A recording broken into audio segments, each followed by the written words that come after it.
सम्पूर्ण साथीहरुमा नमस्कार। म यस लोकसेवा हेल्पर युट्युब च्यानलमा हार्दिक स्वागत गर्न चाहन्छु। यदि कृपया यस च्यानलमा नयाँ हुनुहुन्छ भने कृपया सब्स्क्राइब र यस्तै नयाँ भिडियोका लागि बेल आइकन थिच्न नभुल्नुहोला।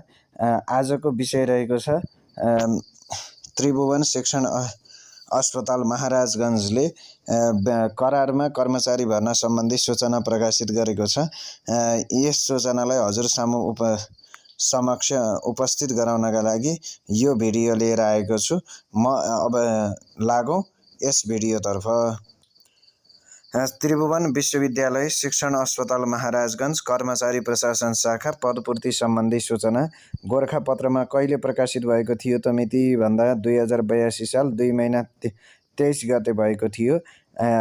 यस अस्पतालका लागि चिकित्सा शास्त्र अध्ययन संस्थान कार्यान्वयन समितिको स्वीकृत अस्थायी दरबन्दीमा आन्तरिक स्रोतबाट तलब भत्ता उपलब्ध गराउने गरी संख्या 100 पदको स्टाफ नर्सको माग भएको छ।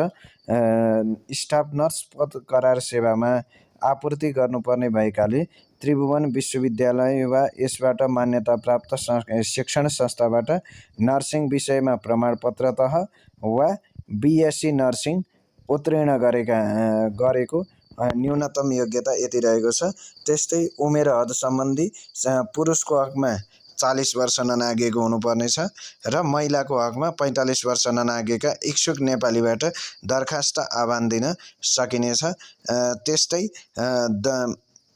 सेवा शुल्क दरखास्त शुल्क त्रिवी शिक्षण अस्पतालको हिमालयन ब्याङ्कको महाराजगञ्ज खाता नम्बर 00200553650018 मा क्यूआर अथवा कनेक्ट आइपीएस द्वारा 2000 शुल्क रहेको छ।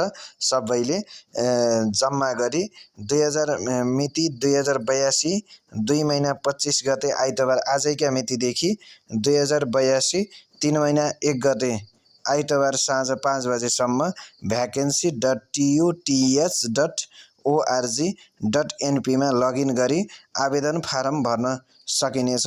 परीक्षाको किसिम अनलाइन प्रयोगात्मक र लिखित परीक्षा हुनेछ। परीक्षा मिति 2082 3 महिना 6 गते असार 6 गते र 7 गते इक्जाम हुनेछ। त्यस्तै परीक्षा केन्द्र इन्जिनियरिङ अध्ययन संस्थान पुल्चोक ललितपुरमा परीक्षा केन्द्र रहेको छ।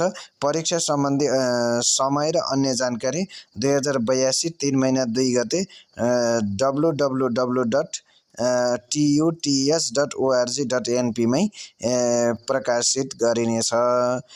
यो भिडियो अन्तिमसम्म हेर्नुभएकोमा हजुरहरूलाई धन्यवाद। सम्पूर्ण साथीहरूलाई समक्ष पुर्याउन कृपया धेरैभन्दा धेरै शेयर र सब्स्क्राइब गर्न यस्तै भिडियोका लागि सब्स्क्राइब गर्न नभुल्नुहोला र सबैभन्दा छिटो जानकारी प्राप्त गर्नका लागि बेल आइकन साथैमा रहेको बेल आइकन थिच्न नभुल्नुहोला। धन्यवाद।